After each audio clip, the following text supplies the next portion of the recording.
We are at Kofukuji in Nara City, Japan. This is one of the oldest Buddhist temples in the entire country, about 1,300 years old. And so, really quickly, it was established by a woman named Kagami no Okimi, and she was the wife of a Fujiwara clan lord. He was Kamatari Fujiwara no Kamatari. And he was ill in the year 669, and she had the temple built for him to pray for his health. Now, thing is, he passed away, and it was actually built in Kyoto Prefecture, which is nearby. And it was pretty common, actually, for Buddhist temples to be built and torn down and then brought to a different place. In 672, there was the Jinshin Rebellion, so they moved the temple itself to a place called Umasakayasu. I think I'll get that correct in the YouTube thing where I write, but essentially it was moved here. Now I'm going to lower my voice a bit to be polite, and we're not going to go inside because you can't do photography. But this became one of the most important Buddhist temples in Japan. It was taken care of or patronized, if you will, by the Fujiwara clan. And in there are certain national treasures. This is why we're not going inside, because there's no photography of the Buddhist images. Maybe you'll catch a glimpse there, but we want to be respectful.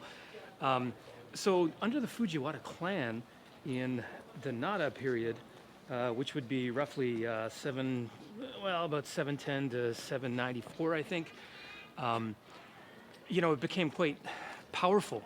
The influence of Buddhist monks, really had an influence over the imperial family. But that, kind of declined. The city of Nara was called Heijo-kyo, and it was actually moved to a place called Heian-kyo, which is now present-day Kyoto. And, kind of declined in its influence and its power. In the Kamakura period, which is the late 1100s, that's when we had the military dictatorship. That's when I think it was the Minamoto clan that said,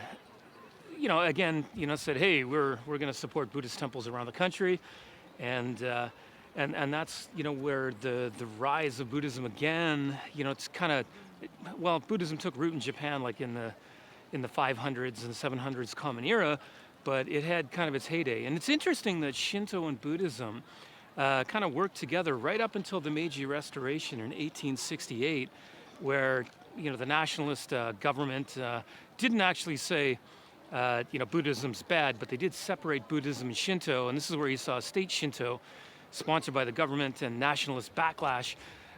See a lot of Buddhist temples burned and destroyed. A lot of icons and imagery, books and that kind of thing, completely wrecked by nationalists. But Buddhism had taken such strong root, especially because funeral rites in Japan are Buddhist. So you couldn't eradicate Buddhism. And later on there was a resurgence, and Kofukuji itself was actually allowed to establish itself again as a Buddhist temple in Japan. Kind of cool. Not all cool, but interesting history, let's say. Anyway, this is Kofukuji. We're going to go to a couple of other places like the halls and that.